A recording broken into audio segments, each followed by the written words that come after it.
జై Bharat national party అధ్యక్షుడు లక్ష్మీనారాయణ అరెస్టుకు నిరసిస్తూ వినూత్న నిరసన తెలిపారు. సున్నిపెంటలో శ్రీశైల నియోజకవర్గ సమన్వయకర్త సికిందర్ బాషా చీపురులు పట్టుకుని రహదారిపై శుభ్రం చేశారు.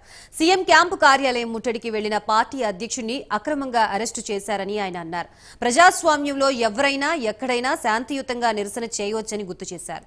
ప్రజా సమస్యలపై పోరాడే వారిని అణిచివేయాలని చూస్తే ప్రజలే తగిన బుద్ధి చెప్తారని హెచ్చరించారు.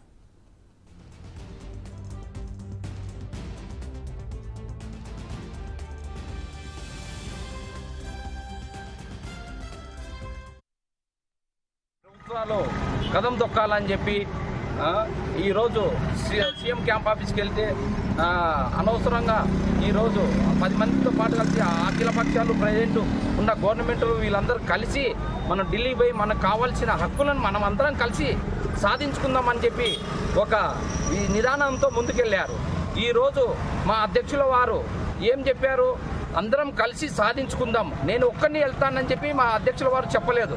అందరం కలిసి మన భావితరాల కోసం, మన భవిష్యత్తు కోసం, మన ఆంధ్రప్రదేశ్ ప్రజల కోసం, మన యువతకి, మన ప్రజలకి ఏ విధంగా కావాలో ఆ విధంగా మేలు చేసుకునేదానికి మనం ముందుకెళ్దాం, కదం తొక్కి ముందుకెళ్ళి మనం అందరం ఏకపక్షాలు ప్రతిపక్షాలు అందరం కలిసి ముందుకెళ్దామని చెప్పి ఒక నిదానంతో ఈరోజు మా అధ్యక్షుల వారు చేపట్టి ఈరోజు మా అధ్యక్షుల వారిని అరెస్ట్ చేశారు.